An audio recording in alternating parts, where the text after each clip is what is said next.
Bonjour, aujourd'hui nous allons voir dans cette vidéo comment générer sur Excel une des plus célèbres fractales, la fractale de Mandelbrot, découverte par le mathématicien français d'origine polonais Benoît Mandelbrot. Si en fait l'écran est considéré comme un plan muni d'un repère orthonormé, chacun des pixels il va posséder deux coordonnées dans ce repère.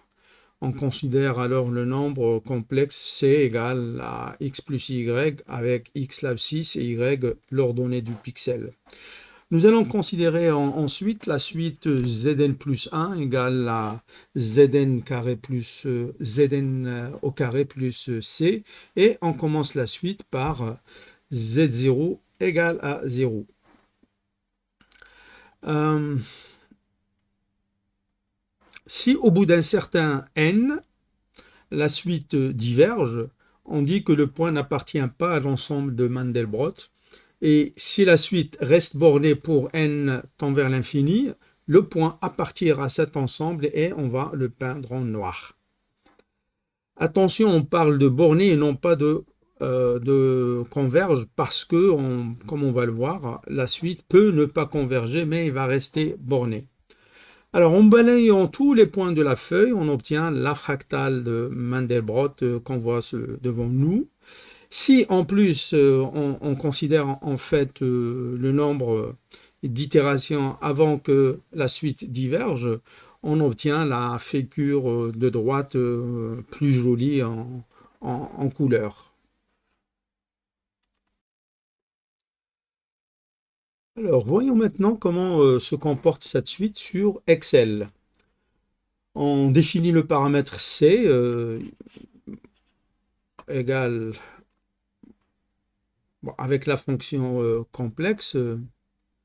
Et là, je définis la partie réelle et la partie imaginaire.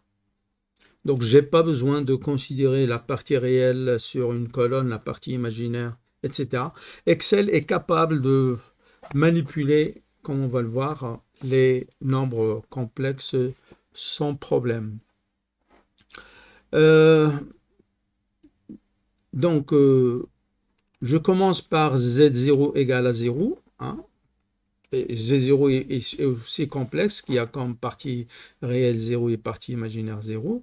Et je commence ma suite. Donc la suite, comment je l'écris donc Zn plus 1 égale Zn au carré plus C. Le Zn au carré, je l'écris, je le calcule en utilisant la fonction complexe.produit. Donc complexe produit B de B2 s'écrit B au carré. Et dans B1, j'ai mis la valeur de C.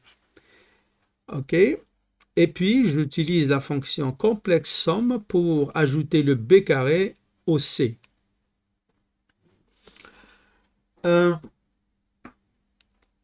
je peux aussi calculer sur Excel le module en utilisant la fonction complexe module, la partie réelle en utilisant la fonction complexe.real et la partie imaginaire en utilisant la fonction complexe.imaginaire. Je peux aussi tracer une courbe qui me montre comment évolue au fil des itérations, par exemple, la partie imaginaire par rapport à la partie réelle. Alors, en fait, cette variation, cette évolution dans le temps de la partie imaginaire par rapport à la partie réelle, me montre en fait si la suite diverge ou converge. Par exemple, si je prends comme C, moins 0,5 plus 0,4i, je vois que la suite, en fait, il converge. Il converge vers un nombre complexe. Donc, je vois au bout de 100 itérations, donc le module ne change plus, la partie réelle presque, etc. Donc, je peux dire que j'ai convergé vers ce nombre complexe. Alors maintenant, si je prends C égale à moins 0,5 plus I fois 0,5. Alors ici, vraiment, je ne peux pas dire s'il converge, mais je vois qu'il reste borné. Donc j'ai commencé par 0, après j'ai obtenu cette valeur, après cette valeur, etc., etc. Et donc c'est une sorte de spirale. Je ne sais pas si je continue avec plus d'itérations, si je vais converger vers un nombre précis ou pas. L'essentiel, c'est que, par exemple, pour le point moins 0,5 plus 0,5i, ce point-là appartient à l'ensemble de Mandelbrot. Euh, je vais voir ce qui se passe, par exemple, pour la partie imaginaire égale à 0,6. Et là, la suite, en fait, ne converge pas, mais il reste borné. Et donc là, j'obtiens 5 points. Et la suite, il va constamment, en fait, balayer être confondu avec un des 5 points. Et en fait, il ne va pas converger. D'ailleurs, si je vois vers la fin, je peux voir quelles sont les coordonnées, la partie réelle et la partie imaginaire de ces 5 points. Par exemple, ce point-là, il est là. 0,59, c'est à peu près 0,61, etc. Donc, je peux voir les coordonnées des points vers lesquels ma suite il va converger. Alors maintenant, qu'est-ce qui se passe si la partie imaginaire égale 0,7? Alors là, clairement, la suite, il diverge. Et donc là, au bout de 15, plutôt 14 itérations, je vois que le module est très très grand, 10 puissance 21.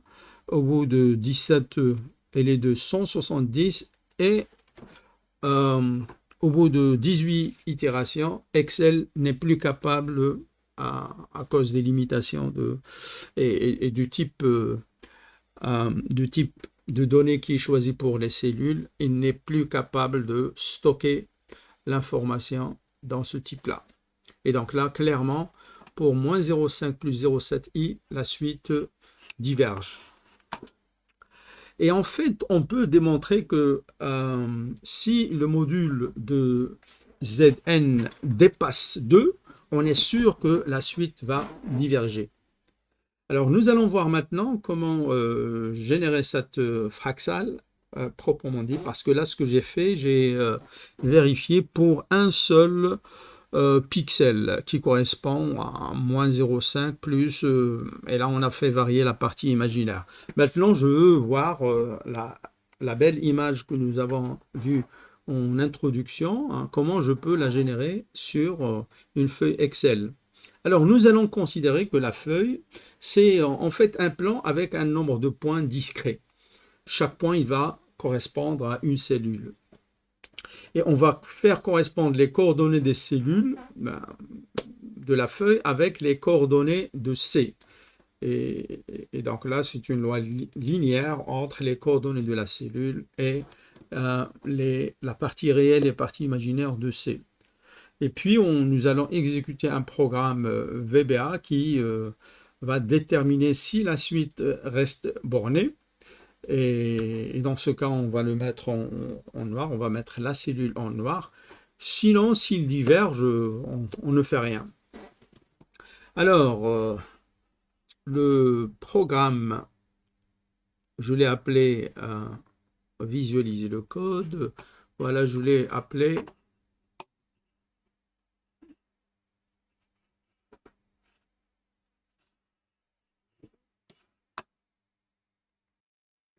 oups, j'étais sur la mauvaise feuille. Alors, le programme, je l'ai appelé Draw Mandelbrot. Il se présente comme suit. On définit le nombre de points qu'on va avoir et donc la résolution. Je définis donc les limites de la partie réelle et de la partie imaginaire de mon point C. Par exemple, la partie réelle varie de moins 1,2 jusqu'à 1,2 et la partie imaginaire, il varie de moins 1,5 jusqu'à 0,5. 0,6. Alors, donc, tous les points qui correspondent à un abscisse I et un ordonnée J, I, J, ça va être bon, la ligne et la colonne. I, c'est la ligne, et J, c'est la colonne de la cellule. Je vais faire une petite transformation d'abord. Ok, je transforme les coordonnées ligne, colonne en une valeur réelle en tenant compte des limites. Donc je calcule pour chaque cellule, c'est quoi le C qu'on va utiliser dans la fonction qui va générer la suite. Okay, donc je calcule C en fonction des coordonnées de la cellule. Je transforme C en partie réelle plus I partie imaginaire. La partie réelle et la partie imaginaire, ce sont des réels, alors que I, J, ce sont des entiers. Et après, je vais faire appel à une fonction iterate qui va prendre le C, va prendre donc la cellule actuelle pour voir est-ce que si j'applique la suite de Mandelbrot, on va avoir cette suite qui va rester bornée ou bien il va diverger. Alors voyons voir maintenant cette procédure. Je vais itérer tant que la condition est vraie, au début elle est vraie, et quand est-ce qu'il va devenir fausse lorsque, en fait, je dépasse 255 itérations. Donc, si au bout de 255 itérations, la suite reste bornée, ça veut dire que c'est bon, il y a de fortes chances que la suite, il converge. Pas converge, mais comme nous l'avons vu, en fait, il faut dire borné. Alors maintenant, si le module de la fonction, plutôt de la suite Zn dépasse 2, et le module, je le calcule avec la fonction au niveau de VBA, worksheet function .imAbs, pour absolu, pour la valeur absolue d'un nombre complexe. Donc si ça dépasse 2, ça veut dire que la cellule, il diverge et je sors. Je sors pour dire que pour cette cellule-là, on ne va rien faire, on ne va pas la colorier, etc. Et donc, en exécutant cette procédure, Draw Mandelbrot pour ces valeurs-là, qui vont être mappées sur les cellules d'une feuille Excel, voilà ce qu'on obtient. Donc, sur une feuille, voilà, ici j'ai un ensemble de cellules. Je vois que pour toutes ces cellules-là, la suite, il va diverger, et là, elle reste bornée. Et en fait, à première vue, une suite aussi banale, Zn plus 1 égale Zn au carré plus C, on ne s'attend pas à avoir cette forme magnifique. Je peux améliorer le programme en tenant compte donc du nombre d'itérations qu'on va faire avant de diverger. Je l'ai fait et voilà ce qu'on obtient. Donc voilà, la rapidité de la divergence n'est pas la même. Ici, par exemple, on va diverger assez rapidement, mais là, aux frontières, en fait, ça nous demande plus de temps pour diverger. Et voilà.